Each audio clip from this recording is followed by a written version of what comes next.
tenemos este sexto estudium del Centro Piper, donde vamos a tratar un tema, creo yo que es interesante, por lo menos para mí, un artículo de Monseñor Atanasio Schneider que se llama Propuestas para una correcta lectura del Concilio Vaticano II, y el subtítulo es El primado del culto de Dios como fundamento de toda verdadera teología pastoral. Este tema de la teología pastoral está bastante de moda, está en boga, así que me parece que es muy interesante poder abordar este texto. Además, porque pronto se cumplirá el 50 aniversario de la apertura del Concilio Vaticano II. Así que esto es casi un festejo anticipado que hacemos aquí en el Centro Piper sobre la apertura del concilio, este 50 aniversario de la apertura del concilio. El texto se divide en 4 capítulos, tiene 4 partes este texto. La primera parte trata el tema del fundamento teológico de la pastoral. El segundo capítulo se llama Un vademecum pastoral del Concilio Vaticano II, es decir, ¿qué indica el concilio sobre la pastoral? Monseñor Schneider, basándose en el documento Sacrosanctum Concilium, el documento de la liturgia, el primer documento que se trató en el concilio, toma 7 puntos a tener en cuenta para la pastoral. Primero, el deber de anunciar el Evangelio a todos los no creyentes. Segundo, el deber de predicar a los fieles la fe. Tercero, el deber de predicar a los fieles la penitencia, o sea, la conversión. Cuarto, el deber de disponer a los fieles a los sacramentos, que son el eje fundamental alrededor del cual gira la vida de la Iglesia. Quinto, el deber de enseñar a los fieles todos los mandamientos de Dios, sin omitir ninguno. Sexto, el deber de promover el apostolado de los laicos. Y en esto, dice Monseñor Schneider, radica tal vez el elemento más propio, el aporte más personal del Concilio Vaticano II en relación con la pastoral. Y séptimo y último, el deber de promover la vocación de todos a la santidad. Estos 7 puntos desarrolla Monseñor Schneider, apoyado en Sacrosanctum Concilium número 9. La tercera parte está dedicada a la auténtica intención y finalidad del Concilio Vaticano II. Hay una gran discusión sobre esto que empezó en la época del concilio y a 50 años continúa. Y por último, el último capítulo, el cuarto, habla sobre el desafío de interpretaciones discordantes. Hay interpretaciones discordantes sobre el Concilio Vaticano II, y estas interpretaciones de alguna manera representan un desafío, un gran desafío. Como ha señalado Mario Caponetto en la nota previa, este artículo de Monseñor Schneider, esta ponencia, corresponde a un congreso de estudios que se ha realizado en Roma en diciembre del año 2010 con el título Concilio Ecuménico Vaticano II, un concilio pastoral, análisis histórico, filosófico y teológico. Es decir, que en diciembre del 2010, en este congreso en Roma, se hizo unas jornadas de reflexión con el fin de desarrollar una adecuada y correcta hermenéutica de los textos del Vaticano II, una correcta interpretación, como así también de los propósitos que el Concilio Vaticano II tenía, no solamente de los textos, sino del sentido que tenían los padres conciliares cuando escribieron los textos. A este congreso asistieron numerosas personalidades, algunos cardenales, obispos, algunos sacerdotes y laicos. Una de las más importantes ponencias, tal vez para mi gusto la más importante, ha sido la ponencia leída por el obispo auxiliar de Karaganda, Monseñor Atanasio Schneider. Karaganda es la capital de la actual República de Kazajistán, que queda en Asia Central y que era parte de la desaparecida Unión de Repúblicas Socialistas Soviéticas. Allí Monseñor Atanasio Schneider entonces leyó esta ponencia, propuestas para una correcta lectura del Concilio Vaticano II. El doctor Caponetto, en la nota previa a este texto, señala: se trata de un texto notable por su claridad, concisión y precisión, en el que el autor realiza un valiosísimo aporte en el camino de la correcta hermenéutica del Vaticano II, a la que tantas veces ha exhortado el Santo Padre Benedicto XVI. En efecto, continúa Caponetto, desde los días inaugurales de su pontificado, el Papa insiste en la necesidad de oponer a la hermenéutica de la ruptura la hermenéutica de la continuidad, subrayando reiteradamente que el concilio ha de ser leído a la luz de la tradición. Bueno, con este anhelo entonces que el querido doctor Caponetto pone allí en la nota previa, es que comenzamos entonces la exposición de esta ponencia de Monseñor Schneider.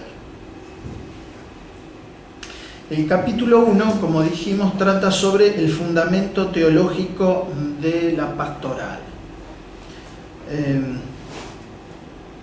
Allí Monseñor Schneider, en las primeras líneas ya pone de manifiesto que el objetivo de la Iglesia y por lo tanto de la pastoral, de toda la misión de la Iglesia, es el mismo objetivo que el de la encarnación, el mismo objetivo de la encarnación del Verbo, es decir, por nuestra salvación. Toda la misión de la Iglesia y la pastoral de la Iglesia es por nuestra salvación, que por nosotros los hombres y por nuestra salvación bajó de los cielos. Ese Verbo de Dios encarnado que bajó de los cielos por nuestra salvación, continúa su obra redentora a través de la Iglesia. Esta salvación, dice Monseñor Schneider, significa ni más ni menos que la salvación del alma para la vida eterna. Esto es la salvación. Y en esto consiste, dice, la finalidad de todo el ordenamiento jurídico y pastoral de la Iglesia.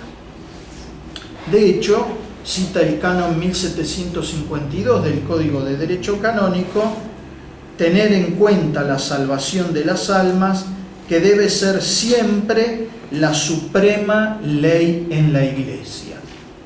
Así que ya desde las primeras líneas de su ponencia despeja toda duda sobre el sentido que esta reflexión tendrá para esa gente allí en Roma y para nosotros también hoy.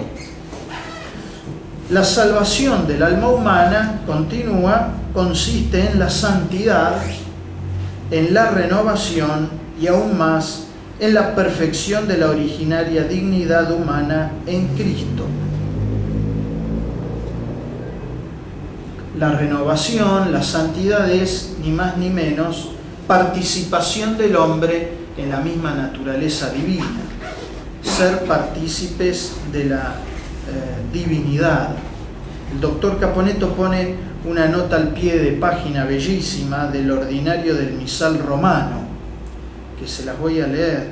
Antes del ofrecimiento del cáliz, el celebrante mezcla vino y agua y dice: oh Dios, que tan maravillosamente formaste la dignidad de la naturaleza humana y más maravillosamente la reformaste, haznos, por el misterio de esta agua y vino, participar de la divinidad de aquel que se dignó hacerse partícipe de nuestra humanidad. Jesucristo, entonces, que es el único Hijo de Dios según la naturaleza, se hizo por su verdadera encarnación el primogénito entre muchos hermanos, y por medio de su sacrificio redentor ofrece al hombre la gracia de la vida divina. La misma vida divina en el misterio de la Santísima Trinidad está también presente en el misterio de la humanidad del Hijo de Dios. La carta a los Colosenses dice: en él toda la divinidad habita corporalmente. Colosenses 2:9. Cristo encarnado está lleno de gracia y de verdad, y el Espíritu Santo distribuye entonces de esta fuente de vida divina por medio de la Iglesia, que es el cuerpo místico de Cristo. En la liturgia de los sacramentos, la gracia de la filiación divina y todas las otras gracias de santidad necesarias. Es decir, que la vía ordinaria por donde llega a nosotros los hombres la gracia divina es a través de los sacramentos. Por esta razón, el Concilio Vaticano II, en la Constitución sobre la Sagrada Liturgia, en Sacramentum Caritatis número 10, exclama: la liturgia es el culmen hacia el que tiende la acción de la Iglesia. Miren qué importante esto, ¿no? La acción de la Iglesia tiende hacia la liturgia, que es su culmen, y al mismo tiempo es la fuente de la que emana toda su fuerza. Es decir, que acá tenemos un principio fundamental donde podemos entender esto que ha dicho Monseñor Schneider en este primer punto. La liturgia, repito, es el culmen hacia el que tiende toda la acción de la Iglesia y al mismo tiempo la fuente de la que emana toda su fuerza. Más adelante, este mismo documento, en ese mismo número 10, dice: el trabajo apostólico, pues, se ordena a que todos, hechos hijos de Dios mediante la fe y el bautismo, se unan en asamblea, alaben a Dios en la Iglesia, tomen parte en el sacrificio y en la mesa del Señor. Cuando habla del sacrificio y la mesa del Señor, está haciendo una relación directa al santo sacrificio de la misa, al sacrificio eucarístico. Bien, después de haber puesto este fundamento para la acción pastoral de la Iglesia, es decir, después de haber marcado el norte hacia el cual debe tender toda la acción de la Iglesia, señala este vademecum pastoral que el mismo documento Sacrosanctum Concilium en el número 9 establece.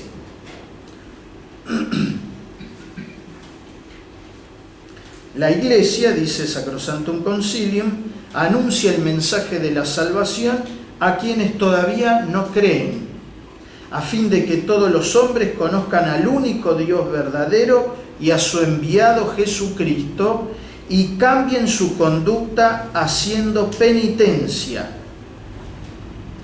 Sigue Sacrosanctum Concilium 9, tiene el deber la Iglesia de predicar siempre la fe y la penitencia a los creyentes, ahora habla de los creyentes, disponiéndolos además a recibir los sacramentos, enseñándoles a observar todo cuanto Cristo ha mandado e incitándolos a realizar todas las obras de caridad, de piedad y de apostolado, a fin de manifestar por medio de esas obras que los seguidores de Cristo, aunque no son de este mundo, son sin embargo la luz del mundo y rinden gloria al Padre delante de los hombres. Pues bien, entonces de este texto fundamental, Monseñor Schneider saca las 7 notas características de la teoría y la praxis de la pastoral católica. Vamos a tratar de abordar esto lo más fiel posible al texto original, aunque vamos a extender algunos textos porque nos parece que en el contexto se capta mejor la idea. Bien, el primer punto entonces es el deber de anunciar el Evangelio a todos los no creyentes.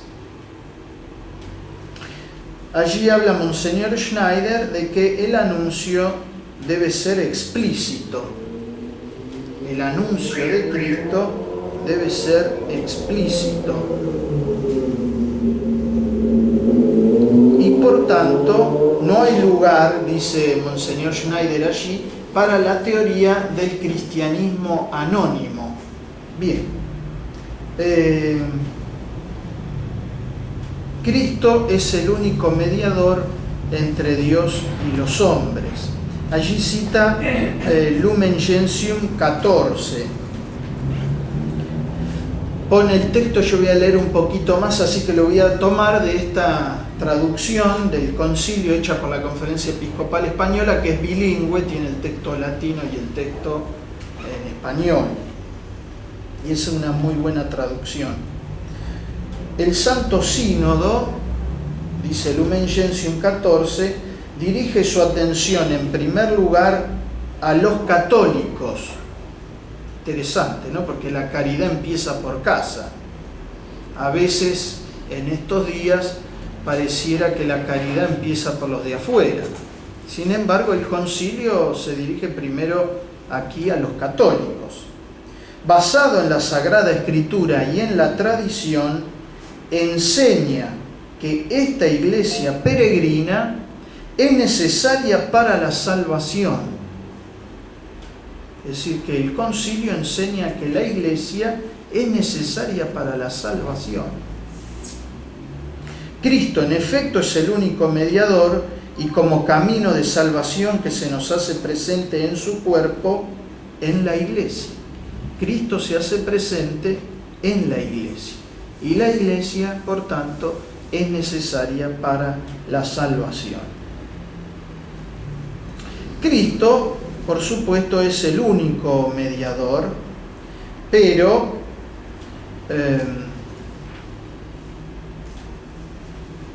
Cristo y la iglesia son uno solo.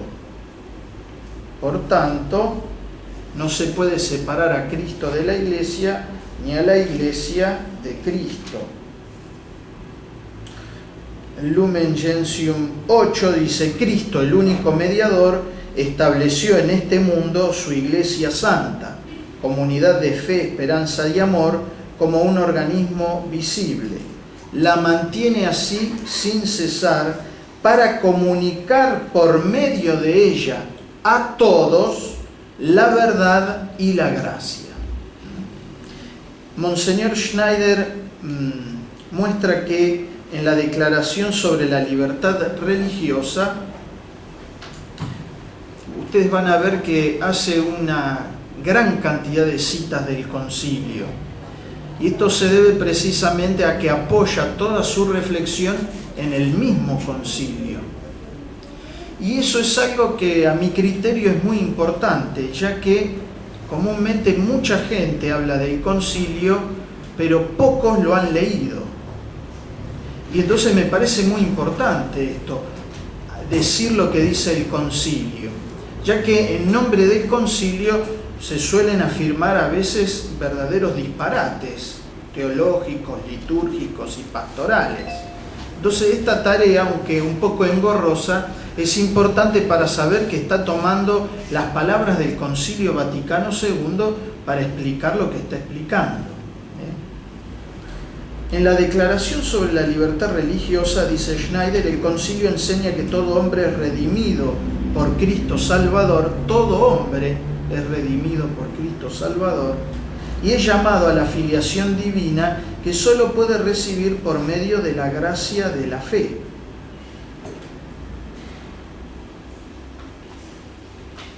Les voy a leer la cita literal para que no quede ninguna duda. Dice, Dignitates Humanae 10, el hombre redimido por Cristo Salvador y llamado por Jesucristo a recibir la adopción de hijo, no puede unirse a Dios, que se revela a sí mismo, a no ser que, atrayéndolo el Padre hacia él, entregue a Dios el don racional y libre de la fe.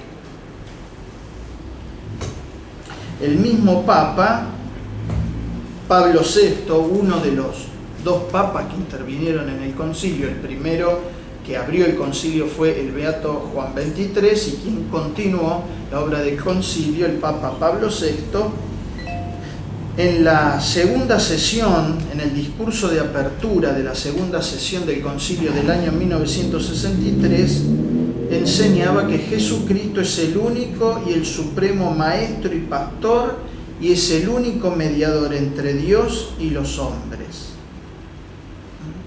Pero Jesucristo no puede separarse de la Iglesia, debe estar unido a la Iglesia.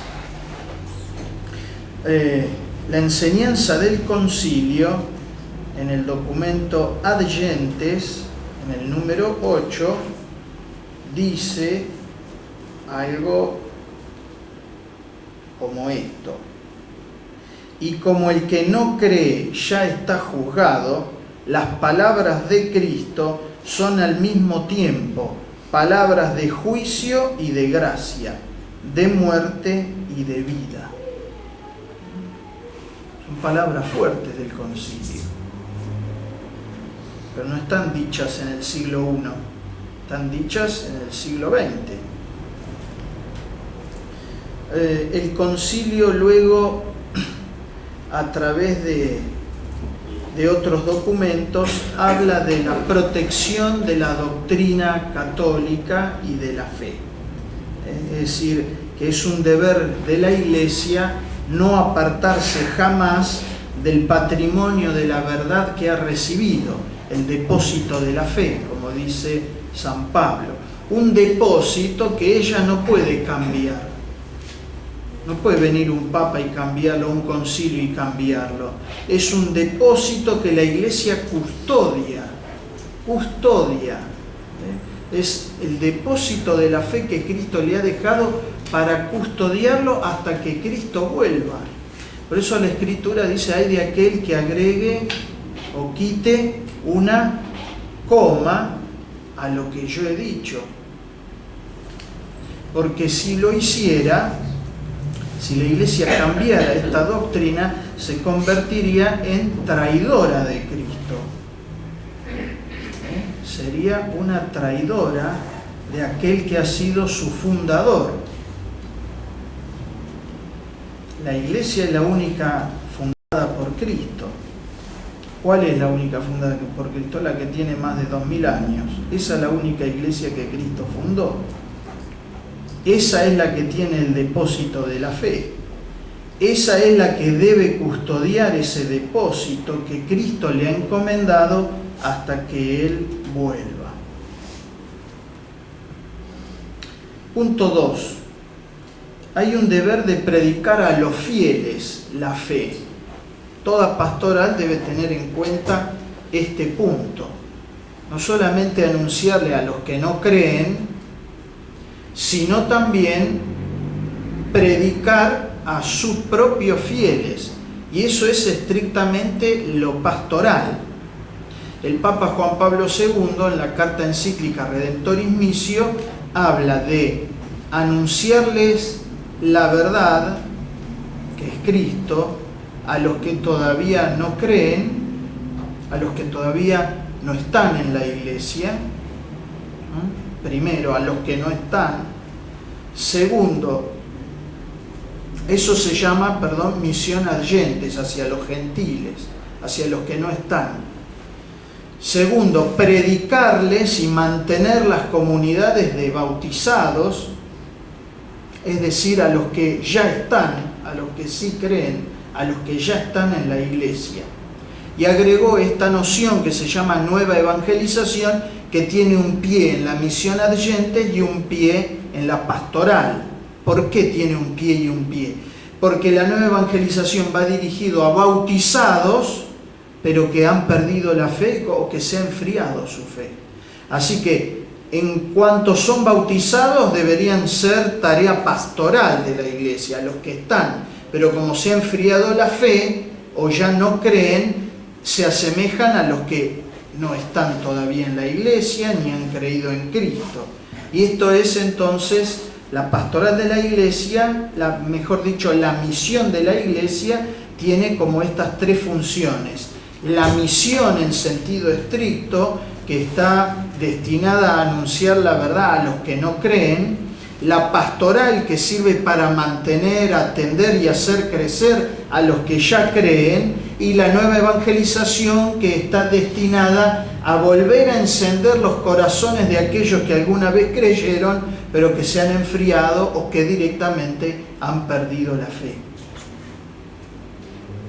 En este segundo punto, Monseñor Schneider entonces habla de predicar la fe a los fieles.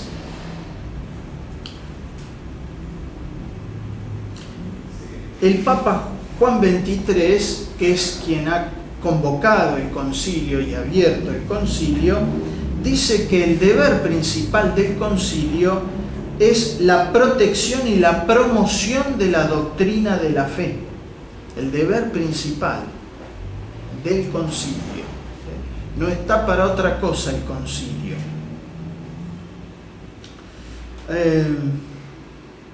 Es más, prosigue el Beato Juan XXIII en el ejercicio en nuestro tiempo de este deber suyo de predicar la doctrina de la fe. La Iglesia no debe apartar jamás sus ojos del sagrado patrimonio de la verdad recibido de la tradición. Recibido de la tradición. El Papa Juan XXIII dice que este concilio, se los leo literal, porque ahí pone para confrontar, pero les leo literalmente la cita. Este concilio ecuménico número 21 quiere transmitir la doctrina católica en su integridad, sin atenuaciones ni deformaciones. Muy interesante, por lo menos para mí.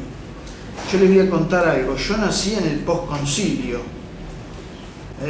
Es una suerte eso para mí, para que no me acusen de dinosaurio preconciliar. Nací en el posconcilio. Y conocí al Señor cuando estaba en el último año del secundario. Mi experiencia posconciliar me indica que especialmente este deseo del Papa Juan XXIII no ha sido muy tenido en cuenta en el posconcilio, o en lo que llamaríamos el paraconcilio. Abro un paréntesis ahora. En la época del concilio, y especialmente cuando termina el concilio, brota en la Iglesia una forma de ver el concilio rupturista, que desea cortar con la tradición de la Iglesia y empezar una nueva Iglesia. Bueno, De eso ha hablado un poco y va a hablar al final Monseñor Schneider.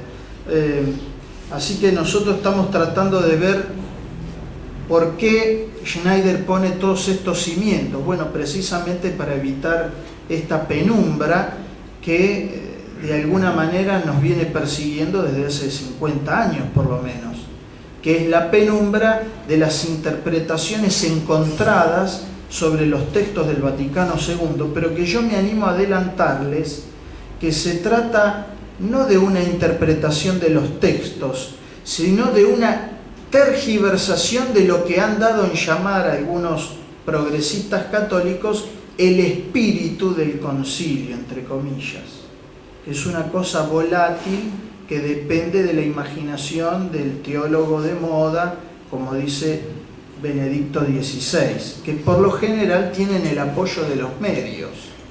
Estos teólogos, dice Benedicto XVI, que señalan cualquier cosa sobre el concilio, incluso le hacen decir cosas al concilio que el concilio nunca dijo, nunca.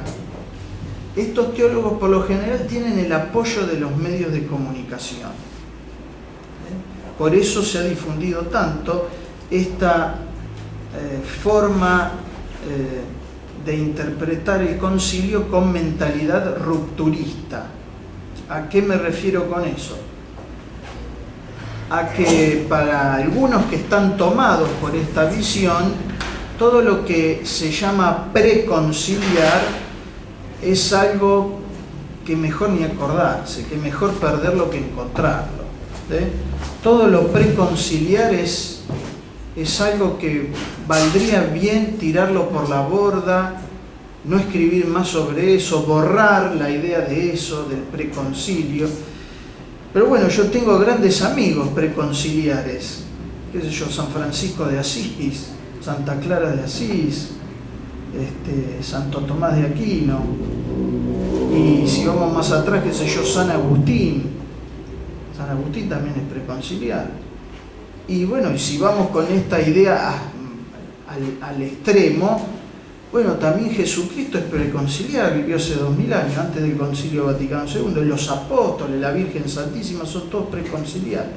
Así que ven, hay que tener un poco de cuidado. Ya esta forma de hablar, preconcilio, posconcilio, tiene muchas trampas en el medio, porque la Iglesia resulta que ha tenido 21 concilios.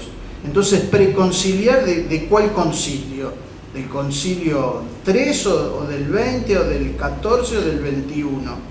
¿A qué se refieren con preconciliar? Bueno, se refieren, los que lo usan a propósito esto, se refieren a todo aquello que es anterior a 1962, que es cuando comenzó el concilio. Es decir, apenas quieren tirar 2000 años de historia por la borda, donde miles de millones de católicos se hicieron santos en el preconcilio. Así que algo debe haber ahí, ¿no? Algo bueno debe haber. Más que bueno. Los padres de la Iglesia, los doctores, los mártires, bueno, todos esos miles que nos han precedido, millones, la mayoría de los que nos han precedido, los que tienen 2000 años de antigüedad, están en el preconcilio.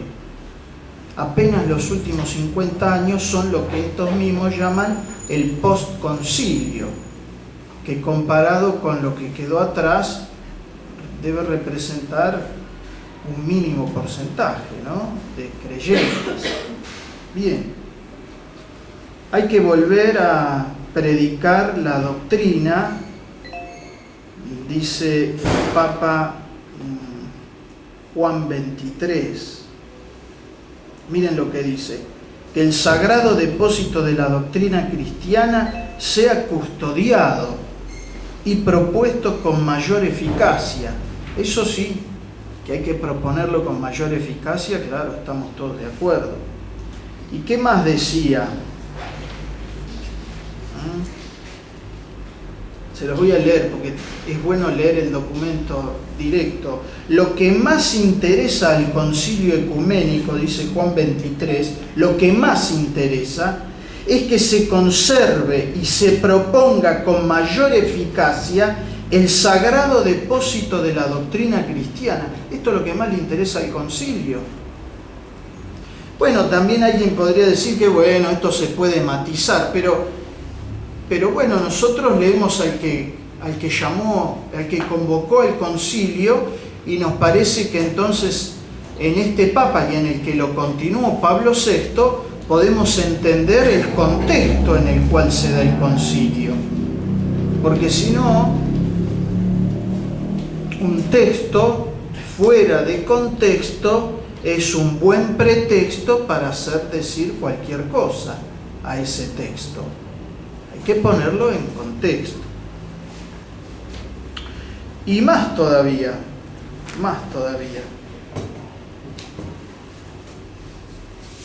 dice el Papa que hay ejemplos para hacer esto, hay ejemplos para seguir. Está hablando a los creyentes, ¿no? Hay que predicar a los creyentes, hay que predicar la fe, hay que predicar la doctrina, sin atenuaciones ni deformaciones. Hay que dar la doctrina verdadera. Y propone un ejemplo a seguir, el Papa Beato Juan XXIII. A mí me pareció extraordinario la primera vez que lo leí.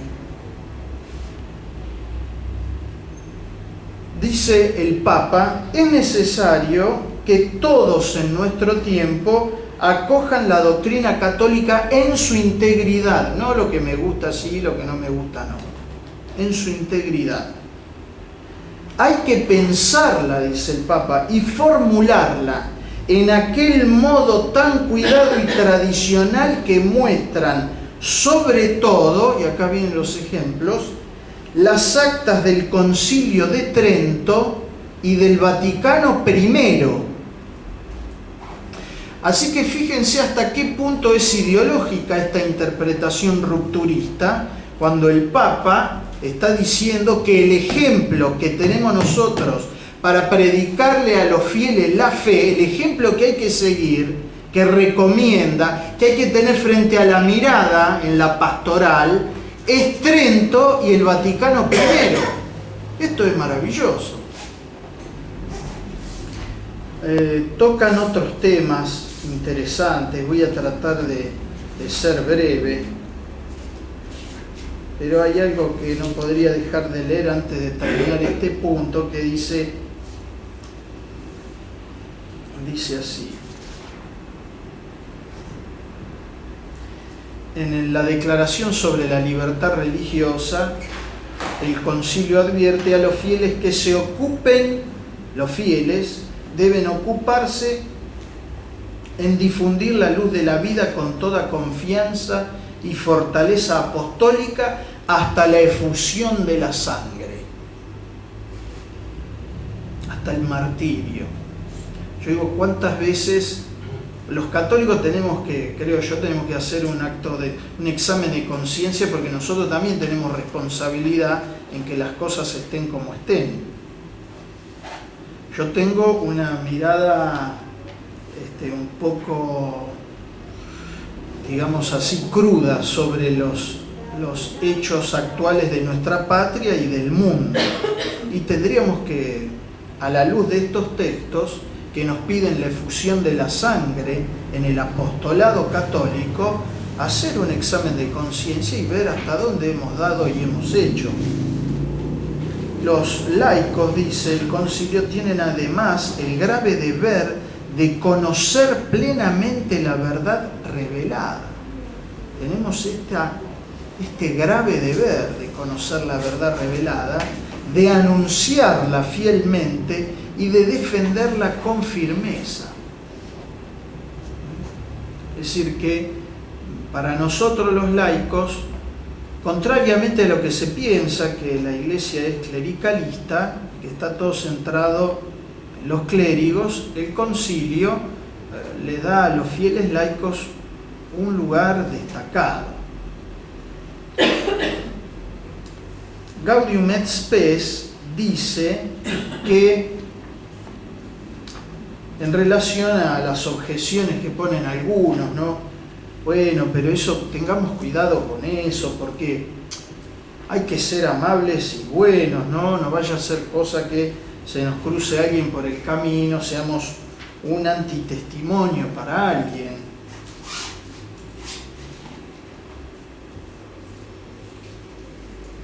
El concilio habla mucho del respeto y el amor que debe tenerse hacia los demás, lo cual incumbe directamente a la doctrina cristiana. Pero dice, ciertamente, dice Gaudium et Spes, en el número 28, este amor y esta benignidad, que debemos tenerla, por supuesto, no deben de ninguna manera hacernos indiferentes ante la verdad y el bien. Más aún, la caridad misma urge a los discípulos de Cristo a anunciar a todos los hombres la verdad salvífica. Es decir, que el amor urge a anunciar la verdad. No puede ser que pongamos la excusa de que por amor no anuncio a Cristo, porque es una contradicción, por respeto al otro. No hay forma de respetar al otro mayor que anunciarle la verdad. Anunciarle la verdad es el mayor respeto que le podemos tener al otro. Y esconder la verdad y falsearla y acomodarme es realmente una forma de irrespetuosidad. La mejor forma de respetar al otro es anunciarle la verdad. Bueno, hay mucho para decir sobre este punto. El tiempo es tirano, así que voy a pasar al punto 3, el deber de predicar a los fieles la penitencia. Bueno, allí habla de la necesidad de la penitencia y de la renovación, que no es otra cosa que convertirnos y ser santos. Hay que predicar esto, hay que predicar la penitencia. Ese es otro problema grave que tenemos, que no son tanto los que predican la conversión y la santidad. La conversión sí, algunos la predican y algunos la transforman, ¿no? Sustituyen la conversión cristiana, que es la conversión personal, por la conversión social. No importa si soy un desgraciado, pero si ayudo a alguien ya estoy bien, porque lo importante es la conversión social. No, eso no ha dicho nuestro Señor en el Evangelio, porque si doy de lo que me sobra, no tengo mucho mérito. ¿Recuerdan el pasaje del Evangelio de la viuda, no? Bueno, o sea que eso de dar, bueno, habrá que ver si doy, cuánto doy, si es meritorio, si no es meritorio, qué sé yo, eso. Pero lo que sí insiste el Señor es en esta conversión personal, y San Pablo insiste permanentemente. Cambien la manera de pensar. Renuévense interiormente. Cambien la manera de pensar para hacer lo que agrada a Dios, lo que es bueno y lo que es perfecto. Bueno, ese es el llamado.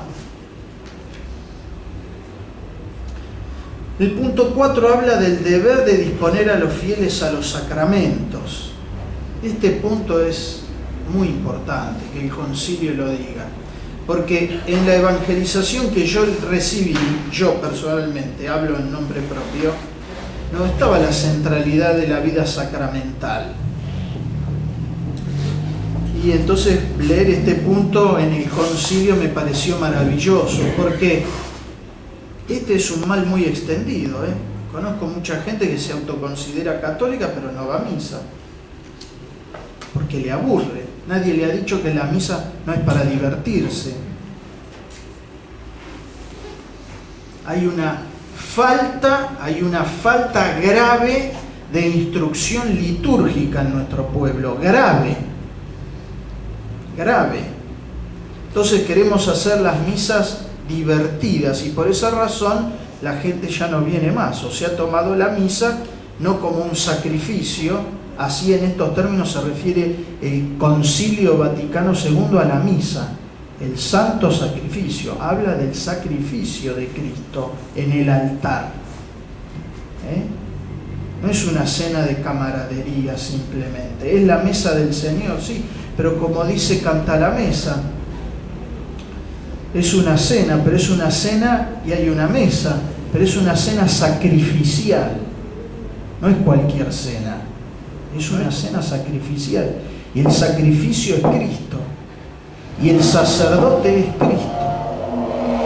Cristo es víctima y sacerdote al mismo tiempo. Bueno, es muy importante disponer a los fieles a los sacramentos. No va a haber vida cristiana sin eso. Si no voy a misa los domingos, por lo menos no puede haber vida cristiana. Porque el amor, la caridad se sostiene por la gracia de Dios. Necesitamos la gracia de Dios. Sin lo cual no puede haber verdadera caridad. Y en esto los sacramentos ocupan el lugar primerísimo, como ya lo vimos en el concilio. La Sagrada Liturgia es principalmente, enseña la Sacrosanctum Concilium, el culto de la Divina Majestad. Eso es la liturgia. El culto y la adoración de Dios. Y la liturgia es la cumbre a la que entiende la acción de la Iglesia. Así había empezado, ¿se acuerdan el texto? La liturgia es la cumbre a la que tiende la acción de la Iglesia y al mismo tiempo la fuente de donde emana toda su fuerza. Toda la fuerza evangelizadora de los católicos viene de ahí. Y si no vamos a misa y si no recibimos los sacramentos, no va a haber tutía, no vamos a evangelizar a nadie, porque evangelizar a alguien es la obra del Espíritu Santo, no es mi obra. Y eso no se puede lograr si no estoy lleno de la gracia de Dios. En la Santísima Eucaristía, dice Santo Tomás, se contiene pues todo el bien espiritual de la Iglesia. En Sacrosanctum Concilium pone Schneider de ejemplo, se encuentra una síntesis de la doctrina de la Iglesia sobre la Eucaristía. Y dice así: sobre todo de la Eucaristía mana hacia nosotros la gracia como de su fuente, y se obtiene con la máxima eficacia aquella santificación de los hombres en Cristo y aquella glorificación de Dios, a la cual las demás obras de la Iglesia tienden como a su fin. Es bien pastoral eso, ¿no? Y si no, no será la obra de la Iglesia, será otra obra, que puede ser piadosa, con buenas intenciones, nadie duda, pero no es la obra de la Iglesia. La obra de la Iglesia, dice el concilio, tiende a la Eucaristía como a su fin. Todo en la Iglesia, toda la pastoral tiende a la Eucaristía como a su fin. Y si no tiende a la Eucaristía como a su fin, tendremos que revisar entonces nuestra pastoral, a ver qué pasa. 5, ya quedan menos, son 7. 5. El deber de enseñar a los fieles todos los mandamientos de Dios. Bueno, Sacrosanctum Concilio 9 dice que la Iglesia debe enseñar a los hombres todo lo que Cristo ha mandado. Todo lo que Cristo ha mandado. O sea que los pastores de la Iglesia tienen el deber de enseñar la ley y los mandamientos divinos en toda su integridad.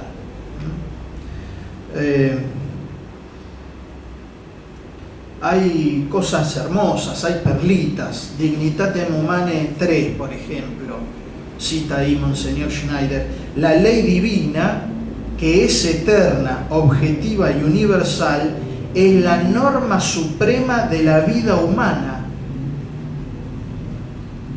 y debe ordenar, dirigir y gobernar todos los caminos de la comunidad humana. Es una perla eso. Hoy cuando hay tantos que dicen que no se puede hablar de esto en lo público, ¿vieron? Porque hay que respetar a los que no creen. Bueno, el concilio acá dice que esto es para todos. Y si Jesucristo es Dios y nosotros le creemos, vino a salvarnos a todos y es el único Dios. Y si no, no le creemos. Será uno más entre muchas voces. Entre muchas voces. De ahí que De ahí que Cristo no se puede poner al mismo nivel de otros, que son hombres nada más, porque Cristo es Dios. Y la Iglesia no se puede poner al mismo nivel de otras instituciones, porque la Iglesia fue fundada por Cristo. Es la única institución divinamente fundada, querida y fundada por Dios en esta tierra.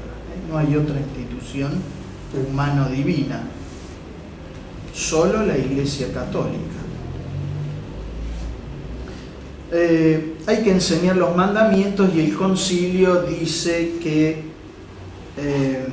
uno de los más graves errores de nuestro tiempo, lo dice en Gaudium et Spes 43, uno de los más graves errores de nuestro tiempo es la disociación entre la fe y la vida cotidiana.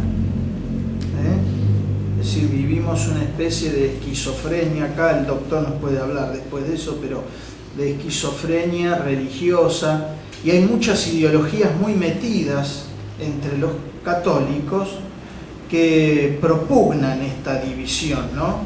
Si soy ciudadano soy una cosa, si cuando voy a la iglesia es otra, si estoy en el Congreso de Cristo no hablo, pero bueno, aceptan eso de Cristo hasta en la casa como máximo, está bien. A nivel personal o a nivel familiar, bueno, hasta ahí puede andar, pero de ahí para afuera no. Bueno, esto está contra lo que enseña el concilio.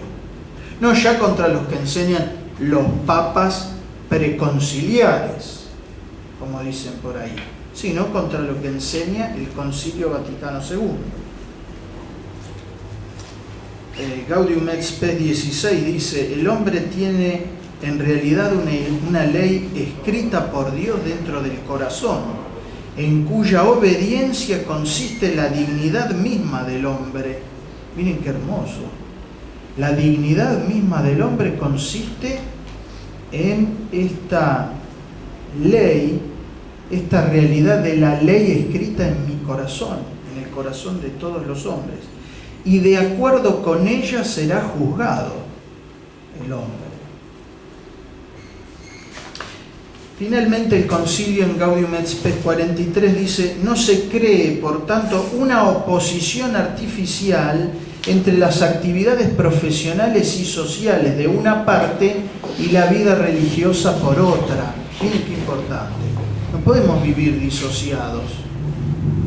Si Cristo es el Señor de mi corazón, el Señor de mi vida, el Rey de mi vida, también lo tiene que ser en mi familia y en mi vida profesional y en mi vida social, y por lo tanto quiero que Cristo reine en este país. Yo vivo en Argentina, no sé en otros países, pero yo quiero que aquí reine Cristo, porque ahí dice que no debo crear una falsa oposición.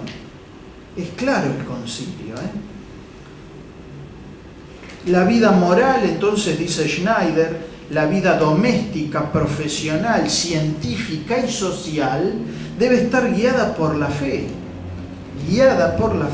y ordenada de tal modo a la gloria de Dios. Constatamos, dice, que estas son las enseñanzas del concilio. El punto 6, el deber de promover el apostolado de los laicos. Acá venimos nosotros a tener un puesto especial en estos puntos de la pastoral. La Iglesia debe incitar a los fieles todas las obras de caridad, de piedad y de apostolado, dice el concilio en la Sacrosanctum Concilium 9. Bueno, dice el concilio que debemos favorecer el ejercicio de las virtudes, impregnar de valores morales la cultura, las obras humanas. Y dice: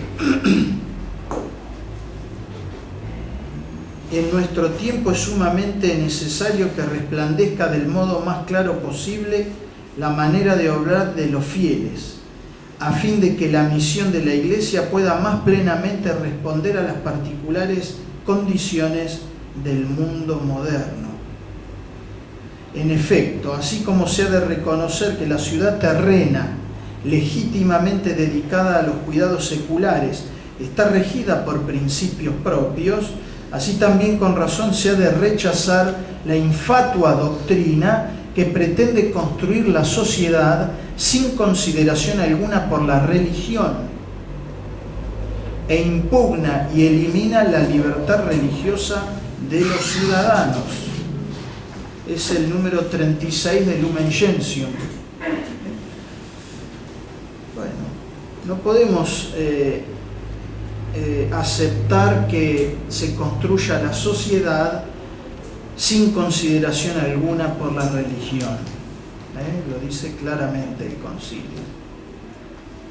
Y el concilio, dice acá Monseñor Schneider, condena aquí al laicismo. Este es un punto importante, ¿no? Los laicistas quieren construir el mundo y las naciones y los países, las familias y todo lo que hay sobre la tierra sin Dios. Sin Dios. Y el concilio dice lo contrario.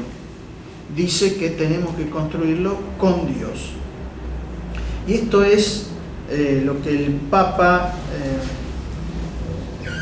Pío XII ha dicho o se ha referido en los términos de la legítima, sana laicidad del Estado como uno de los principios de la doctrina católica. Es decir, el Estado, como dice el concilio recién, es una sociedad que tiene busca el bien común temporal,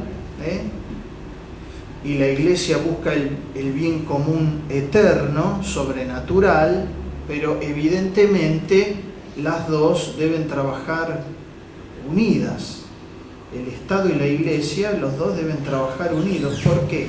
Porque el bien común temporal, para ser bien verdadero, debe estar ordenado a la salvación de las almas. Si no está ordenado a la salvación de las almas, no puede ser considerado bien, es un mal.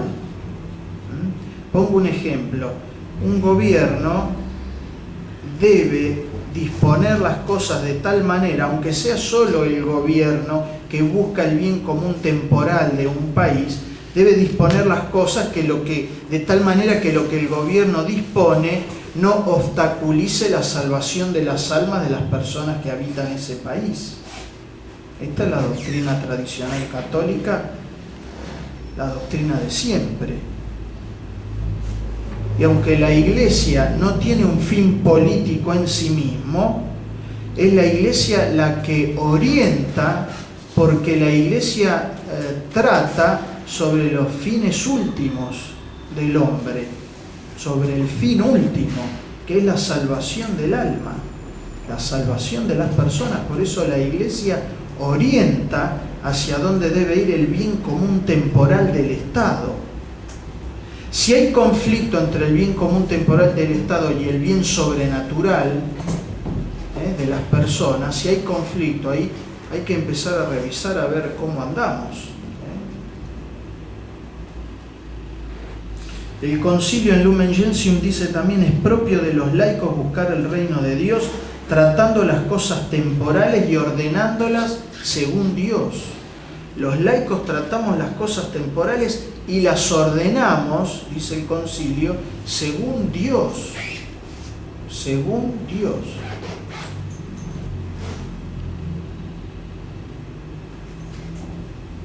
Bien, la finalidad del apostolado es la salvación eterna de los hombres y por lo tanto todo lo que hace la Iglesia, esto es bien pastoral, debe conducir a la salvación de los hombres. Todo lo que hace la Iglesia. Dice el concilio: recuerden todos que con el culto público y la oración, con la penitencia y la aceptación espontánea de las fatigas y penas de la vida, mediante las cuales se conforman con el Cristo sufriente, pueden llegar a todos los hombres y contribuir a la salvación de todo el mundo. Y termina este punto que habla específicamente de los laicos, termina Monseñor Schneider diciendo que a menudo el apóstol laico, a causa de su fidelidad a Cristo, pone en peligro incluso su vida, dice el concilio. En Apostolica Mactuositatem 17 lo dice el concilio. Yo pensaba en Argentina cuántos laicos católicos han puesto en riesgo su vida y le han entregado su vida en la misión. Pensaba en Yenta, en Sakeri y en tantos otros, ilustres católicos que han perdido la vida por ser católicos. Que es verdad esto que dice el concilio. Un laico católico comprometido a menudo pone en peligro incluso su vida. El último punto que trata en relación a la pastoral es el deber de promover la vocación de todos a la santidad. Bueno, esto es importantísimo, ¿no? Todos deben estar prontos a confesar a Cristo delante de los hombres, dice Lumen Gentium 42. O sea que si el Estado quiere ser laico, yo tengo que confesar a Cristo delante de los hombres. Quiero un Estado confesional, porque soy católico. Porque el Concilio Vaticano II me ha dicho, todos deben estar prontos a confesar a Cristo delante de los hombres. Y a seguirlo por el camino de la cruz durante las persecuciones que nunca faltan en la Iglesia. Lumen Gentium 42.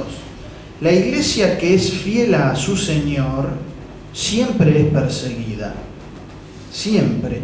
Porque Cristo sigue molestando hoy como hace 2000 años. Si Cristo le cae bien a todo el mundo, hay algún problema. Cristo sigue molestando, su doctrina sigue molestando. Y aquellos que permanecen fieles a Él, fieles a Cristo, siguen molestando, porque reflejan de alguna manera, con imperfecciones, con miserias, pero reflejan de alguna manera la cruz y la luz de Cristo.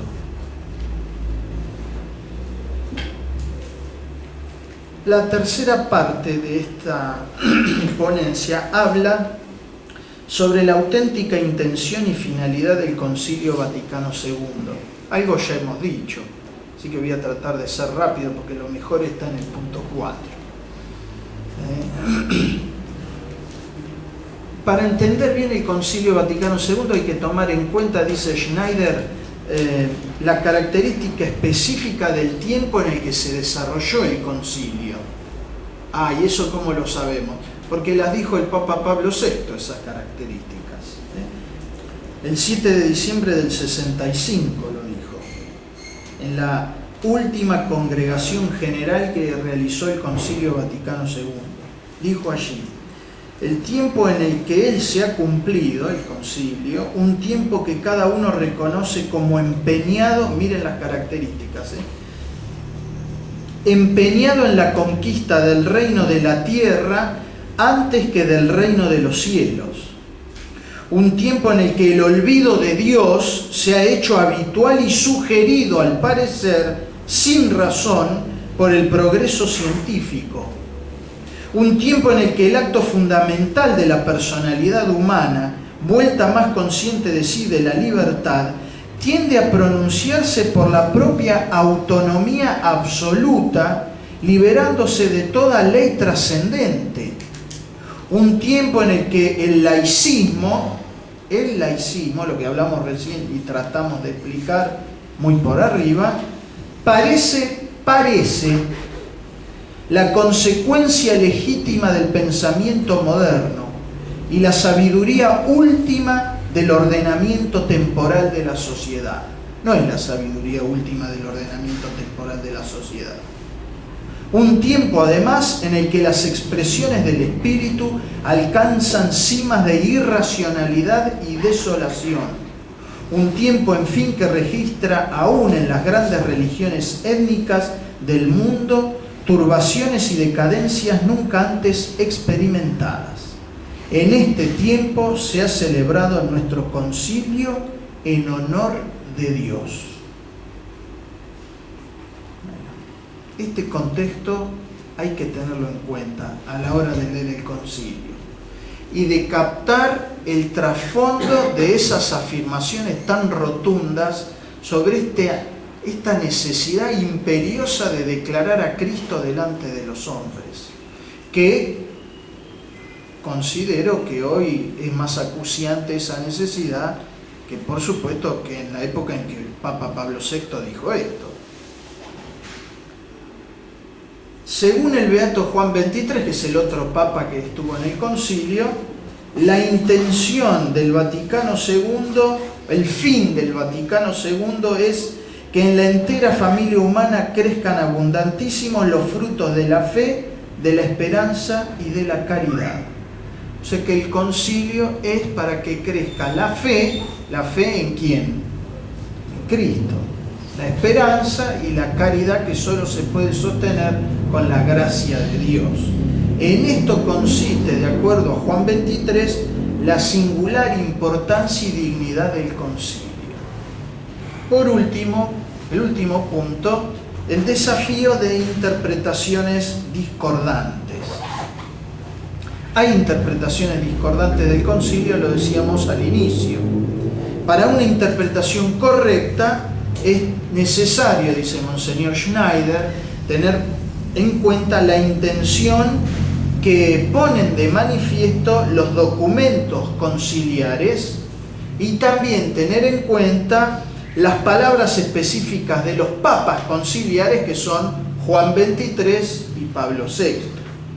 Es necesario descubrir este hilo conductor del Vaticano II, que es ni más ni menos que la salvación de las almas. Esta es la intención pastoral del concilio, así lo dice, así lo hemos leído, la salvación. Porque la misión de la Iglesia tiene en cuenta esto, la salvación. Y si el Concilio Vaticano II es un concilio pastoral, el hilo conductor que atraviesa todos sus documentos de principio a fin debe ser este. Porque si no, haremos una lectura equivocada de los documentos del Vaticano II.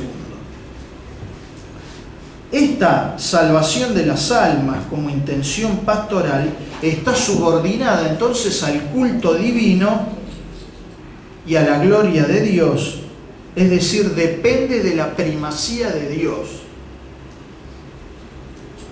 Esta primacía de Dios, dice Schneider, en la vida y en toda la actividad de la Iglesia se manifiesta inequívocamente en el hecho de que la Constitución sobre la liturgia ocupa cronológica e intencionalmente el primer puesto en la vasta obra del concilio.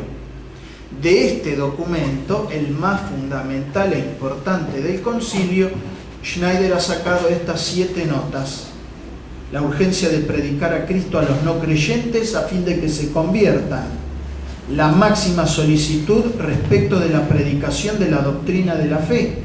El papel esencial de la penitencia en la vida de la Iglesia, los sacramentos como medios principales de la salvación, donde la Eucaristía ocupa el puesto central y culminante, la integridad de la doctrina moral, el apostolado de los laicos en la Iglesia y en la sociedad humana, y por último la vocación universal a la santidad. Ahora bien, la ruptura en la interpretación de los textos conciliares se, digamos así, manifiesta característicamente en un modo muy difundido y estereotipado, que es la tesis del viraje antropológico, secularizante o naturalista que ha dado el Concilio Vaticano II respecto de la tradición anterior a él. Es decir, algunos dicen, a partir del Vaticano II todo se centra en el hombre. Antes no fue así, pero ahora, después del concilio, es así. Una de las manifestaciones de este viraje antropológico se ha manifestado en la teología de la liberación, una lectura del Evangelio en clave marxista, y su devastadora, dice Schneider, devastadora praxis pastoral. Sin embargo, el concilio dice, la misión propia que Cristo confió a su Iglesia no es de orden político, económico o social. En efecto, el fin que le asignó es de orden religioso. ¿Ven? Así que si nosotros queremos dedicarnos a la política y para quedar bien con los políticos escondemos a Cristo o no hablamos de Dios, ya estamos cerrando desde la base, porque nuestra misión es religiosa. Y en todo lo que hacemos y en todos los ámbitos donde nos movemos tenemos esta misión. Además, dice el concilio que la misión de la Iglesia no está ligado a ningún sistema particular, político, económico o social. A ninguno. Algunos nos quieren hacer creer también que la Iglesia está enfeudada en tal sistema político. No es verdad. No lo dice el Vaticano II ni el magisterio de la Iglesia en ningún lado. Gaudium et Spes, dice Schneider, cita las palabras de Pío XII. Su divino fundador Jesucristo no ha conferido a la Iglesia ningún mandato ni fijado ningún fin de orden cultural. La tarea que Cristo le asigna es estrictamente religiosa. La Iglesia debe conducir a los hombres a Dios. La Iglesia debe conducir a los hombres a Dios para que se donen a Él sin reservas. La Iglesia no puede jamás perder de vista este fin estrictamente religioso, sobrenatural. El sentido de toda acción suya, hasta el último canon de su código, no puede sino referirse a ello directa o indirectamente. Otra interpretación de ruptura que dice Schneider es de menor peso doctrinal, pero se manifiesta fuertemente, es en el campo pastoral litúrgico. Dice que se ha perdido el carácter sagrado y sublime de la liturgia. Creo que esto no es necesario andar mucho en esto, pero esto lo vemos permanentemente. No es un lugar sagrado el templo y mucho menos la liturgia para la concepción actual. Y dice también, hay una introducción de elementos gestuales antropocéntricos. ¿Dónde se evidencia esto? En 3 prácticas conocidas y difundidas en casi la totalidad de las parroquias del mundo, dice él. Primero, la desaparición casi total del uso de la lengua latina. Esto se ve claramente. Nunca mandó el concilio que se desapareciera la lengua latina, todo lo contrario. Segundo, la recepción del cuerpo eucarístico de Cristo directamente en la mano y de pie. Dar la comunión en la mano es una dispensa de la Santa Sede de Roma. Una dispensa. Todas las personas que van a recibir el cuerpo del Señor a través del Santo Padre deben arrodillarse y deben recibirlo en la boca. Eso es lo que recomienda la Iglesia. Ahora, los episcopados que han pedido una dispensa a Roma, Roma no se los ha negado, pero es un pedido de los episcopados, y Roma le da la dispensa, es decir, para que no cumplan la ley de la Iglesia, que ¿cuál es? De rodilla y en la boca. Esto se ve en todos lados. Y por último, dice él, la celebración del sacrificio eucarístico en la modalidad de un círculo cerrado en que el sacerdote y el pueblo se miran recíprocamente a la cara, cosa que tampoco pidió el Concilio Vaticano II. Este modo de rezar, dice Schneider, voy a leer literalmente lo que él dice para no traicionar sus palabras, es decir, no estar todos orientados en la misma dirección, que los periodistas malintencionados dicen que el sacerdote le da la espalda al pueblo. Qué lindo es ver al sacerdote y al pueblo todos mirando en la misma dirección. Y no es que le da la espalda al pueblo, no. Todos miramos a Dios, que es otra cosa.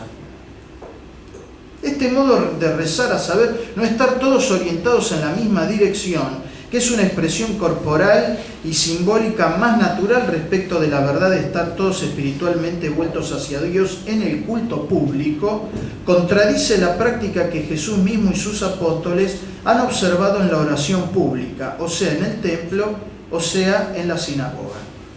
Contradice además el testimonio unánime de los padres de la Iglesia y de toda la tradición posterior de la Iglesia oriental y occidental.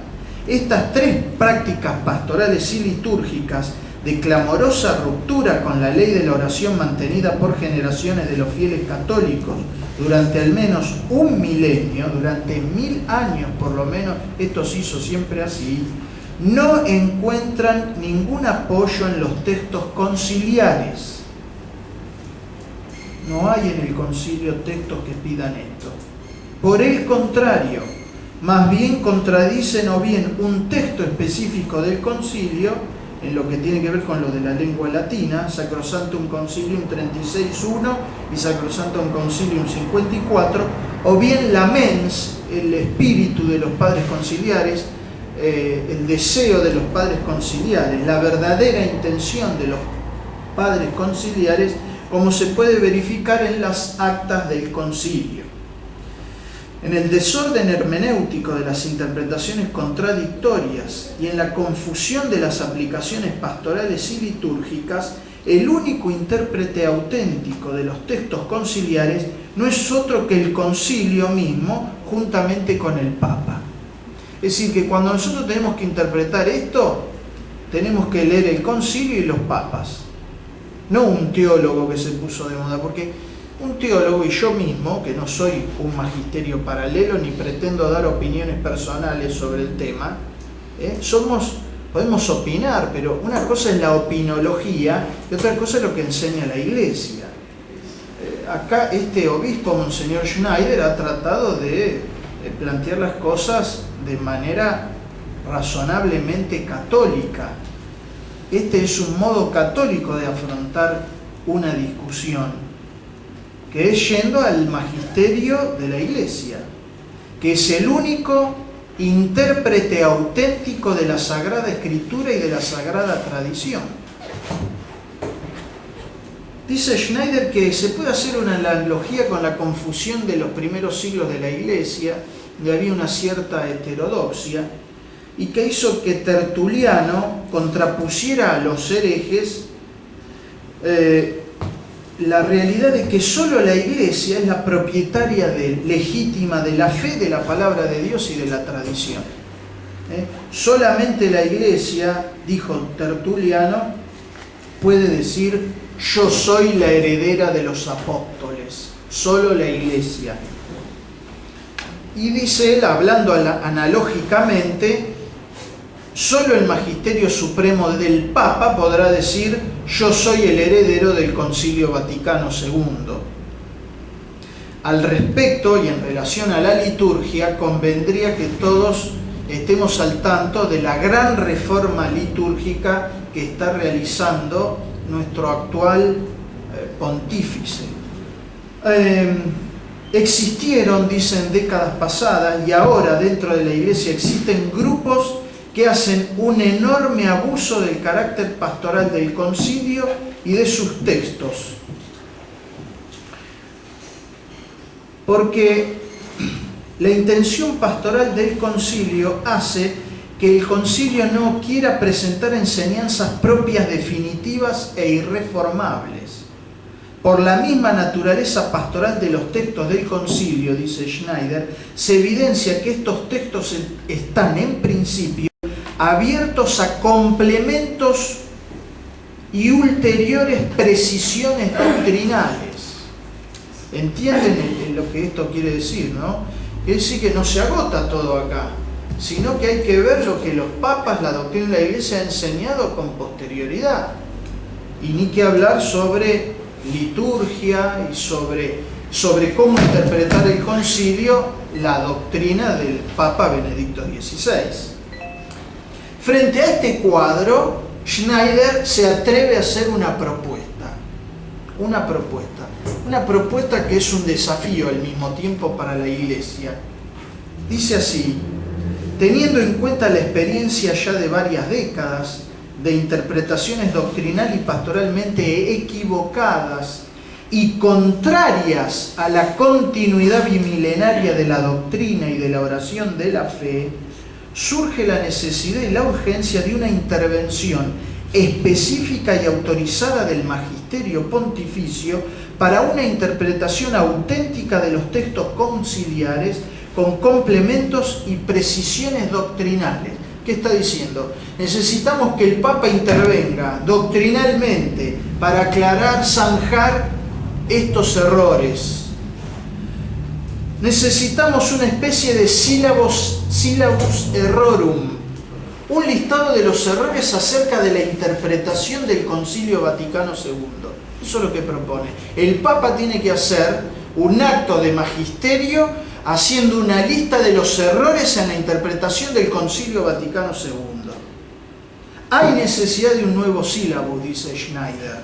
Esta vez dirigido no tanto contra los errores provenientes de afuera, sino más bien contra los errores de adentro.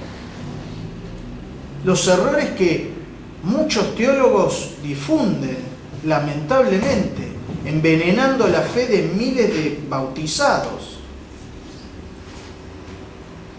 Errores difundidos dentro de la Iglesia, dice Schneider, por parte de los que sostienen la tesis de la discontinuidad y de la ruptura con su aplicación doctrinal, litúrgica y pastoral.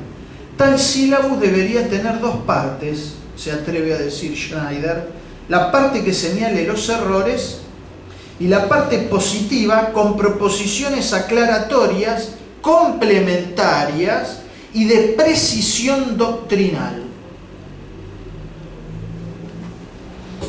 Sobre el laicismo esto es terrible, porque hay una heterodoxia interpretativa en relación a lo que un católico debe hacer en el ámbito público, pero es algo que no se desprende de los documentos, sino que pertenece a escuelas, escuelitas, que escriben y escriben y escriben, diciendo cosas que van contra la doctrina, y lamentablemente no reciben ningún tipo de censura. Lamentablemente digo porque la mayor parte de la gente no descubre que hay errores, ahí lo lee porque lo compra ese libro en una librería católica, que es donde venden esos libros justamente, en librerías que se autoproclaman católicas. Se evidencian, dice él, y con esto terminamos, dos grupos que sostienen la ruptura. Un grupo más bien que intenta protestantizar a la Iglesia. Este es un fenómeno muy extendido ya. Protestantizar doctrinal, litúrgica y pastoralmente la vida de la Iglesia.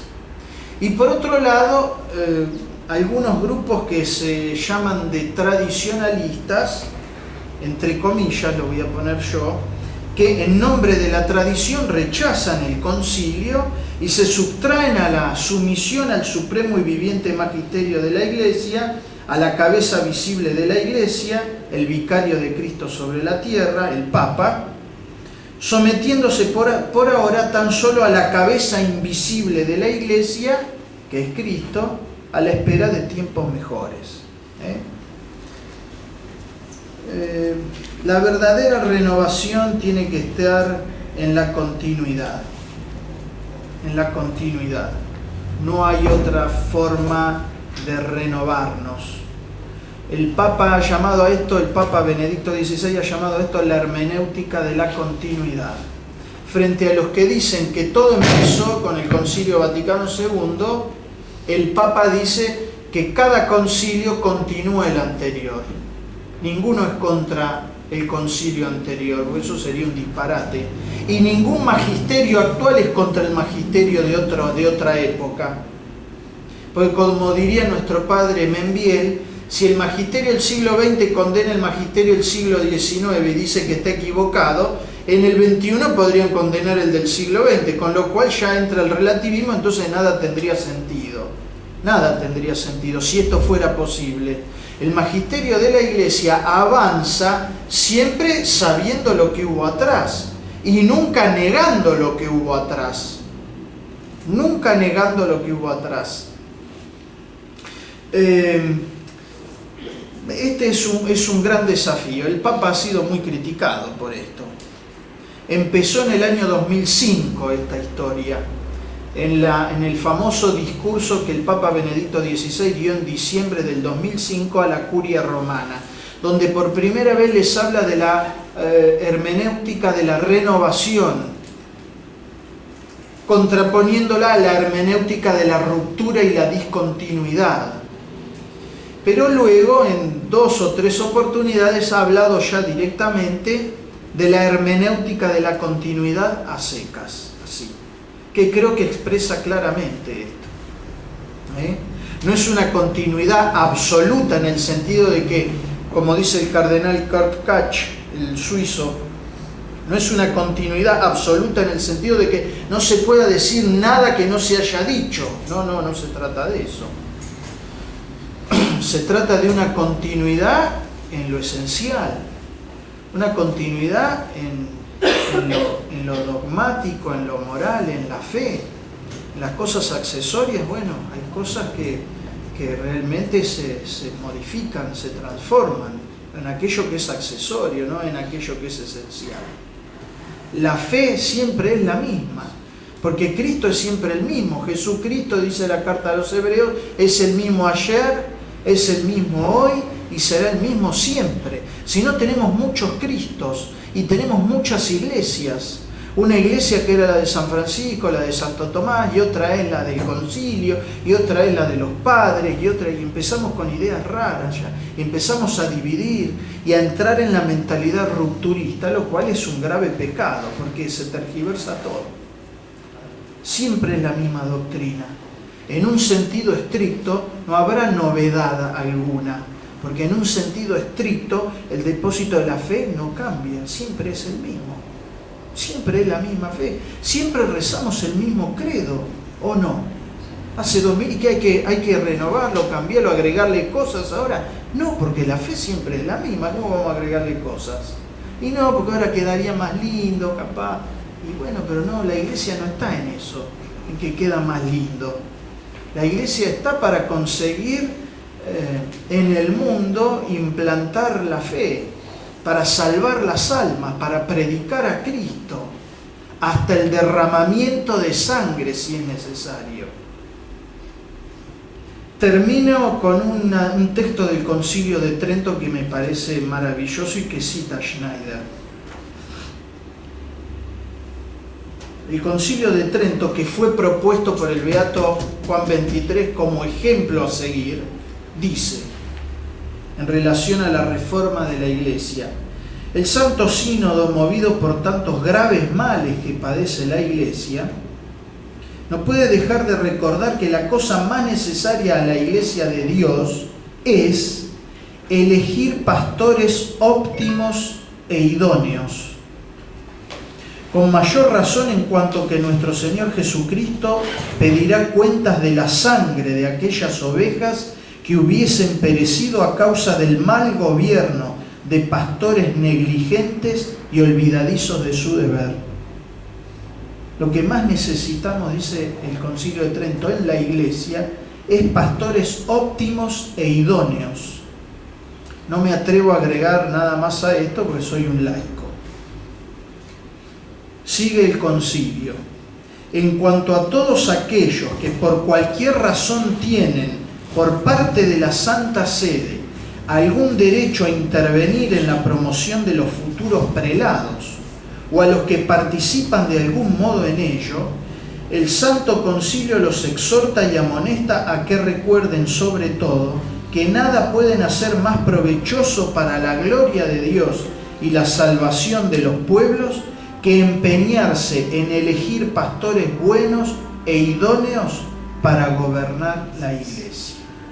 Bueno, yo termino pidiéndole a Dios que le dé sabiduría a aquellos que tienen en sus manos los destinos de la Iglesia, especialmente al Santo Padre, a los cardenales, para elegir a esos pastores óptimos e idóneos, esos pastores que creo yo tanto necesitamos.